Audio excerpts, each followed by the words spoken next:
खास बुलेटिन में आपका स्वागत है। आपके साथ मैं हूं अंशिका पाठक। सबसे पहले बात रायपुर की होगी।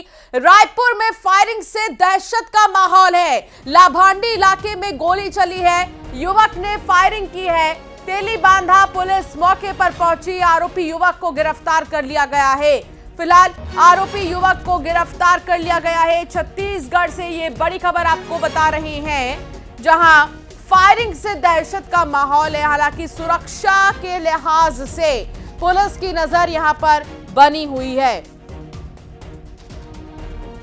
भेजा गया है, अपर बॉडी में जो कट्टा है उससे गोली लगी है, उन्हें हॉस्पिटल में इलाज के लिए। आउट ऑफ डेंजर है सर, ये गंभीर है? वो भी डॉक्टर्स भी क्लियर कर पाएंगे। उनका इलाज अभी शुरू हो गया है और जो भी घटना है उसकी पूरी जानकारी। हमारी संवाददाता साथ जुड़ गए हैं। युगल, आखिर ये फायरिंग क्यों हुई है? क्या दहशत फैलाने के इरादे से ये फायरिंग की गई या फिर कोई आपसी रंजिश का मामला? जी देखिए, पुलिस ने एक आरोपी है अमन शर्मा जो उड़ीसा का रहने वाला है, उसे गिरफ्तार किया है और देसी कट्टा से ये फायरिंग है वो की गई है। और ये लाभांडी शराब भट्टी के पास ही पहले जो आरोपी है, जो पीड़ित है, विक्टिम है, उसे बुलाया फोन करके। उसके बाद 2 गोली उसने चलाई है, सीने पर और हाथ पर गोली लगी है। और उसके बाद आरोपी को तेलीबांधा पुलिस ने गिरफ्तार कर लिया है और पुलिस इस पूरे मसले की जांच कर रही है। कहीं सुपारी किलिंग का तो मामला नहीं है या फिर आपसी रंजिश है। फिलहाल पुलिस ने तत्परता दिखाते हुए वहां पर आरोपी को गिरफ्तार किया है और मौके पर खुद रायपुर के जो सीनियर सुपरिटेंडेंट ऑफ पुलिस थे प्रशांत अग्रवाल और पुलिस के आला अधिकारी, एक्सपर्ट जो टीम थी, साइबर की जो टीम थी और इसके बाद फॉरेंसिक की टीम है, तमाम टीमें वहां पर मौजूद थी। अब फिलहाल पकड़ लिया गया है आरोपी को और पूछताछ की जा रही है कि ये किस तरह का मामला है। अभी फिलहाल जो गोली मारने की जो वजह है उसका खुलासा नहीं हुआ है, लेकिन ये जो आरोपी है वो उड़ीसा का रहने वाला है। जी ठीक है, बहुत शुक्रिया जानकारी साझा करने के लिए युगल। आगे बढ़ेंगे और बात करेंगे विष्णुदेव साय की। मुख्यमंत्री विष्णुदेव साय ने अनुपूरक बजट का प्रस्ताव रख दिया है। 12,992 करोड़ का अनुपूरक बजट रखा गया। पीएम आवास के लिए 3,799 करोड़ का प्रावधान है। धान पर बोनस के लिए 3,800 करोड़ रुपए, महतारी वंदन योजना के लिए 1,200 करोड़ का प्रावधान। प्रधानमंत्री ने पहले ही कहा था कि गारंटी की भी गारंटी बीजेपी देती है और मोदी की गारंटी यानी कि गारंटी की भी गारंटी। उन तमाम गारंटियों को पूरा करने की जिम्मेदारी विष्णुदेव साय ने उठाई है और विष्णुदेव साय ने कहा कि जो प्रधानमंत्री ने कहा है वो पूरा करके दिखाएंगे, चाहे वो धान पर बोनस देने की बात हो या महतारी वंदन योजना की बात हो। ये तमाम ऐसे वादे हैं जो किए गए थे प्रधानमंत्री की तरफ से। पीएम आवास को लेकर भी जो प्रावधान है करोड़ों रुपए बजट का, वो रखा गया है। आकाश संवाददाता साथ जुड़ गए हैं। आकाश, प्रधानमंत्री ने पहले ही कहा था कि पीएम की गारंटी यानी गारंटी की भी गारंटी। अब उन गारंटियों को पूरा करने की गारंटी विष्णुदेव साय ने उठाई है, जिम्मेदारी ली है और ये बजट जो है पेश किया गया है। कैसे इस बजट को देखा जाए, किस तरीके से इसको आगे लेके जाया जाएगा? जी बिल्कुल, देखिए घोषणा भाजपा ने की थी, वादा किया था, धान के बोनस का वादा किया था, 18 लाख आवास का वादा किया था, महतारी वंदन योजना को लेकर वादा किया था। जब बजट सत्र हुआ तो पहले दिन सभी ने शपथ लिया और आज दूसरे दिन प्रावधान जो अनुपूरक बजट का प्रस्ताव। आकाश, आपसे जानकारी लूंगी। इस बीच इंदौर से बहुत बड़ी खबर आ रही है, वो दर्शकों को बता देते हैं। इंदौर में कैफे में भीषण आग लग गई है। दमकल की टीम मौके पर मौजूद है। राजेंद्र नगर थाना क्षेत्र के स्कीम नंबर 103 की है पूरी घटना और आग लगने के कारणों का फिलहाल नहीं पता चल सका है। बड़ी खबर आपको बता रहे हैं। कैफे में देखिए काफी भयानक आग है। ये आग की लपटें काफी दूर दूर तक फैली हैं और धुआं ही धुआं पूरे शहर में। एक कैफे में आग लगी कैसे, इस बारे में कोई जानकारी नहीं मिल रही है। क्या यहाँ पर फायर कंट्रोल के सामग्री थे क्या, या अगर नहीं थे तो ये बहुत बड़ी लापरवाही भी है। सैंड बॉल और फायर एक्सटिंग्विशर जैसी चीजें यहां पर क्यों नहीं थी? देखते ही देखते आप देखिए कि आग की लपटें कितनी दूर दूर तक फैली हैं और ये आग कैफे में लगी है। हालांकि कुछ फ्लोर्स भी आग की चपेट में आ गए हैं। अब तक काफी भयानक आग की ये तस्वीर है। कैफे में ये आग लगी वैसे तो, लेकिन देखते ही देखते आग बहुत ज्यादा फैल गई है लग रहा है। इंदौर से मिथिलेश गुप्ता संवाददाता साथ जुड़ गए हैं। मिथिलेश, कैफे में आग लगी है लेकिन लग रहा है तस्वीरों को देखकर कि आग फैल गई है पूरे बिल्डिंग में। देखिए, बिल्डिंग में ऊपर फ्लैट है, रहवासी फ्लैट है और धुएं की वजह से लोगों को काफी दिक्कतों का सामना करना पड़ा। फिलहाल ये जो पूरी घटनाक्रम है वो राजेंद्र नगर थाना क्षेत्र के स्कीम नंबर 103 की घटना है और जो कैफे का नाम सामने आया है क्रश कॉफी जो है, दी क्रश कॉफी, उसके एक सेंटर पे आग लगी है। फिलहाल आग पर काबू पा लिया गया। दमकल की जो गाड़ियां हैं मौके पे मौजूद है और सबसे अच्छी राहत की बात है कि जो आग की लपटें धीरे धीरे आगे की ओर बढ़ रही थी उस पर काबू पा लिया गया। लेकिन जो धुआं है, धुआं का गुब्बार भी तस्वीरों में नजर आ रहा है। उस धुएं की वजह से लोगों को काफी दिक्कतों का सामना करना पड़ा। गनीमत ये रही कि अगर आग जो है, जो आग का भीषण रूप, विकराल जो रूप है, अगर वो आगे की ओर बढ़ जाता तो ये हादसा बड़ा भी हो सकता था। फिलहाल आग की वजह क्या है, आग कैसे लगी, तमाम चीज जांच का विषय है। तमाम चीज को लेकर जांच की बात कही जा रही है और जो कैफे के लिए जो नॉर्म्स है, जो अग्निशामक यंत्र होना चाहिए, फायर की जो इक्विपमेंट होने चाहिए, सभी चीजों को लेकर जांच की बात कही जा रही है। लेकिन फिलहाल ये बड़ा हादसा ये कह सकते हैं कि होते होते टल गया। बिल्कुल, देखिए यहाँ पर अभी जनहानि की कोई खबर सामने नहीं आई है, जिससे कि राहत की सांस तो ली जा रही है। लेकिन मिथिलेश, कितने फायर ब्रिगेड की यहाँ पर गाड़ियां मौजूद हैं और क्या कोई अधिकारी भी मौके पर मौजूद हैं अभी? देखिए, इस वक्त फायर ब्रिगेड के 3 सब इंस्पेक्टर मौके पे ही मौजूद है और फायर ब्रिगेड की करीब 3 गाड़ियां, दमकल की जो 3 गाड़ियां मौके में मौजूद हैं। जैसे ही फायर ब्रिगेड को सूचना मिली कि कैफे सेंटर में आग लगी और तस्वीर से भी समझा जा सकता है कि जो आग है वो कितनी विकराल है। आग की जो भीषण तस्वीर वो तस्वीरों में साफ नजर आ रही है। तो फिलहाल गनीमत रही कि जो आग है समय रहते,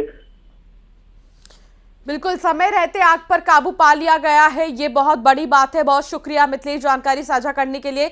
लेकिन आप इन तस्वीरों को देखिए, आप समझ जाएंगे तस्वीरों को देखने के बाद ही कि आखिर कितनी भयावह स्थिति और आग काफी भीषण है।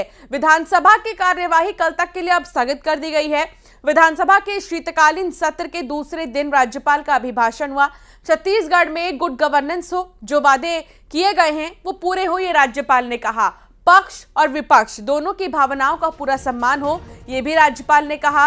सरकार ने 18 लाख आवास का वादा पूरा किया, ये भी राज्यपाल ने कहा। सरकार प्रदेश के विकास की दिशा में पूरे मनोयोग से काम करेगी। राज्यपाल ने कहा कि जीवन स्तर उन्नयन के लिए हर संभव कदम उठाए जाएंगे। तो राज्यपाल के अभिभाषण की वो प्रमुख बातें हम आपको बता रहे हैं जो राज्यपाल ने कही हैं। और सबसे बड़ी बात ये कि जो वादा किया गया है वो पूरा होना चाहिए, वो भी उन्होंने कहा है। राज्यपाल महोदय का भाषण हुआ। पहली बात तो अंग्रेजी में दिए और सदन के अधिकांश सदस्य अंग्रेजी नहीं समझते। इसके पहले भी इसी राज्यपाल से महोदय से हम लोगों ने हिंदी में भाषण कराया। हालांकि आज भी भाषण पूरा नहीं पढ़ा हुआ माना गया, लेकिन किसी भी सरकार की जो पहली बार गठित हुई है, राज्यपाल का अभिभाषण उस सरकार का आईना होता है और इसमें वो सारी बातों का उल्लेख होना चाहिए था जो वो आगे इस साल करने वाले हैं। लेकिन इस राज्यपाल के अभिभाषण में ऐसी कोई बात नहीं है जिसको उल्लेख किया जाए। तो एकदम निरस भाषण राज्य सरकार ने राज्यपाल महोदय से भाषण कराया, जिसका इस भाषण का कोई औचित्य दिखाई देता नहीं। दूसरा, अनुपूरक भी प्रस्तुत हुआ, अनुपूरक बजट प्रस्तुत हुआ और इसमें खासकर 18 लाख आवास की बात करते हैं, लेकिन वो राशि दिखाई पड़ नहीं रही है, क्योंकि पिछले समय जो 7.5 लाख आवास की पहली किस्त हम लोगों ने दिया था, करीब 1700-1800 करोड़ रुपया, वही इसी राशि का उल्लेख है। इसका मतलब ये है कि या तो वो नए लोगों को देंगे या फिर वो जो पहले किस्त मिल चुका है उन्हीं को दूसरा किस्त देंगे। राज्यपाल का अभिभाषण एक बहुत महत्वपूर्ण भाषण होता है, जिससे सदन को सरकार के आने वाले 1 साल में जो गतिविधियां हैं, जो करने जा रही है, उसके बारे में पता चलता है। लेकिन राज्यपाल जी के अभिभाषण को मैं ये कहूंगा कि ये शून्य रहा, 0 बटे पराठा रहा। यही मैं राज्यपाल के अभिभाषण को सरकार के द्वारा जो बुलवाया गया है, सरकार को यही कहूंगा कि आपने कोई योजना ही नहीं बनाई है, किसी तरह का कोई काम करने की सोच नहीं है आपकी, साल भर में आप क्या करेंगे, इसलिए अभी राज्यपाल के अभिभाषण को मैं 0 कहूंगा। देखिए, जब से सरकार जब कांग्रेस पार्टी की सरकार थी, आदरणीय मुख्यमंत्री भूपेश बघेल जी की सरकार थी, तब इस 5 साल में हमने दो चीजों पे रोक लगा दी थी। एक, किसानों ने आत्महत्या नहीं की, और दूसरा, नक्सली घटनाओं पे बहुत कमी ला दी थी। लेकिन जैसे ही सरकार बदली है, ये दोनों, किसान की आत्महत्या एक अभी हमें समाचार पत्रों के माध्यम से पता चला है, हमारी जांच टीम भी वहां गई थी, उन्होंने अपना रिपोर्ट सबमिट किया है, और ये आत्महत्या जो हुआ है, उनके घर वालों से बात करने पर पता चलता है कि इस चुनी हुई सरकार का प्रथम विधानसभा सत्र प्रारंभ हुआ है अनुपूरक बजट और महामहिम राज्यपाल जी के अभिभाषण पर। अनुपूरक बजट कल आएगा, आज महामहिम राज्यपाल जी का अभिभाषण होगा। सरकार का एजेंडा और सरकार का जो जनता से किया गया वादा, उस वादों को पूर्ण करने के लिए जो आवश्यकता थी, उसको पूर्ण रूप से आज इस अनुपूरक बजट के माध्यम से रखे हैं। सबसे बड़ी बात यह थी कि छत्तीसगढ़ की सरकार जो पूर्व में थी, जिन्होंने गरीब परिवारों के हक को छीना था, 18 लाख परिवार ऐसे थे जिनको पक्की छत मिलना चाहिए थी, लेकिन उस समय की कांग्रेस पार्टी की सरकार ने उनको पक्के छत से वंचित किया। भारतीय जनता पार्टी लगातार इस विषय को लेकर के जन आंदोलन, जनता के बीच फार्म भरवाना और यही विधानसभा में लगातार उठाना, और हमने कमिटमेंट किया था जनता से कि सरकार आते ही प्रथम दृष्टया पहली सरकार का हस्ताक्षर होगा। तो वहीं छत्तीसगढ़ में प्रशासनिक सर्जरी हुई है और पी दयानंद को सीएम विष्णुदेव साय के सचिव के रूप में अब नियुक्त किया गया है। पी दयानंद ने सीएम से मुलाकात भी की है। 2006 बैच के हैं आईएएस अधिकारी सुभाष राज को भी सीएम का ओएसडी बनाया गया है। रविकांत मिश्रा, उमेश अग्रवाल भी देखेंगे, और ऐसे में ओएसडी का दायित्व निजी सचिव बनाए गए हैं दीपक अंधारे। ये तस्वीर आपको दिखा रहे हैं मुलाकात की, पी दयानंद और विष्णुदेव साय की मुलाकात की।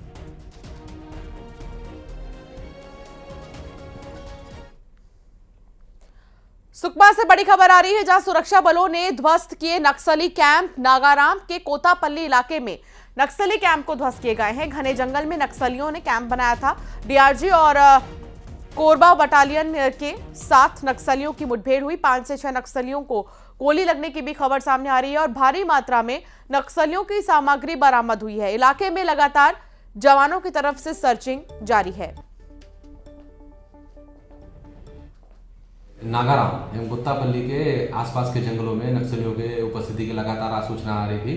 तो इसी आसूचना के आधार पर आदरणीय एसपी सर के मार्गदर्शन में कोबरा एवं डीआरजी की संयुक्त टीम ऑपरेशन पर निकली थी। ऑपरेशन के दौरान जिस इलाके में नक्सलवादी मौजूद थे, वहां पहुंचने पर नक्सल के संतरी के द्वारा जवानों के ऊपर फायरिंग की गई। जवानों ने जवाही कार्रवाई की। दोनों तरफ से काफ़ी देर तक गोलीबारी हुई, लेकिन फोर्स को भारी पड़ता देख नक्सली जंगल झाड़ी की आड़ लेकर भाग गए। इलाके की सर्चिंग करने पर वहां पर खून के कई जगह, जिसे अंदाजा लगाया जा सकता है कि 5 से 6 नक्सली घायल हुए होंगे। ऑपरेशन पश्चात जिला सुकमा एवं दंतेवाड़ा के सीमावर्ती पूरे खिड़मे इलाका में आज पुलिस और नक्सली के बीच में मुठभेड़ हुई थी। मुठभेड़ के पश्चात अभी इलाके का सर्चिंग अभियान जारी है। जो प्राथमिक जानकारी मिला उसी अनुरूप कम से कम 3 से 4 माओवादी का गोली लगने की जानकारी प्राप्त हो रहा है। अभी सर्चिंग जारी, सर्चिंग के पश्चात और स्पष्ट जानकारी प्राप्त हो सकता है। कोबरा, डीआरजी और सीआरपीएफ द्वारा आसपास क्षेत्र में अभी लगातार सर्चिंग अभियान जारी रखा है।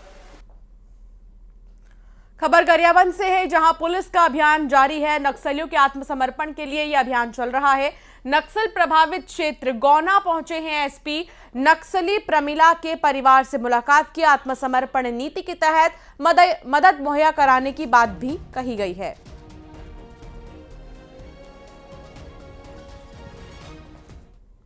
रायपुर में बीजेपी प्रवक्ता संजय श्रीवास्तव ने कांग्रेस पर तंज कसते हुए कहा कि बीजेपी की सरकार बनते ही नक्सलियों ने हमले तेज कर दिए हैं।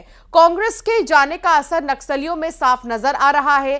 कांग्रेस नक्सलियों को संरक्षण देती थी। हमारी सरकार आम जनता के विश्वास से बनी है। कांग्रेस का आचरण इस मामले में ठीक नहीं है। आइए आपको सुनाते हैं क्या कुछ कहा। नक्सलियों ने जो अपने हमले तेज किए हैं, ये स्पष्ट रूप से हमारे आरोप को सिद्ध करता है और यह भी सिद्ध होता है कि कांग्रेस की सरकार जाने के बाद नक्सलियों में बौखलाहट आ गई है।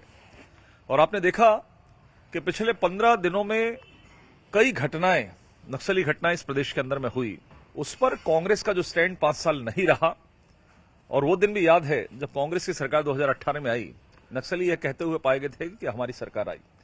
लेकिन अब उनके आचरण व्यवहार और उनके कारणों, उनके कामों से अब यह प्रतीत होता है कि वो सच था और बीजेपी की सरकार में डिस्टर्बेंस करने के लिए, बदनाम करने के लिए इस तरह की घटनाएं लगातार करने का प्रयास हो। बिलासपुर में न्यूज 18 की खबर का बड़ा असर हुआ है। गर्म खीर में गिरे बच्चे के मामले में छत्तीसगढ़ हाईकोर्ट स्वयं संज्ञान लिया। कोर्ट ने कलेक्टर से जवाब मांगा। बता दें कि बीते दिनों मध्याह्न भोजन के समय एक छात्र उबलती खीर में गिर गया था, जिसके बाद स्कूल प्रशासन ने अस्पताल पहुंचाने की जगह उसे घर पहुंचा दिया था। इस मामले को न्यूज 18 ने प्राथमिकता से, प्रमुखता से दिखाया, जिसके बाद हाईकोर्ट की तरफ से भी इसमें संज्ञान लिया गया। कलेक्टर से जवाब तलब किया गया है। पूरा मामला तोरवा थाना क्षेत्र के दोमुहानी शासकीय प्राथमिक शाला की है।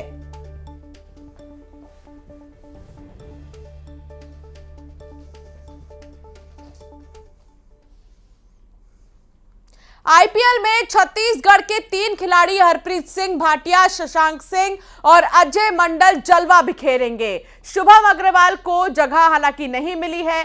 पंजाब किंग्स के लिए हरप्रीत खेलेंगे, चेन्नई के लिए शशांक सिंह और अजय मंडल खेलेंगे। यानी कि आईपीएल में छत्तीसगढ़ का जलवा, छत्तीसगढ़ के जो क्रिकेटर्स हैं उनका जलवा दिखाई देगा आईपीएल में।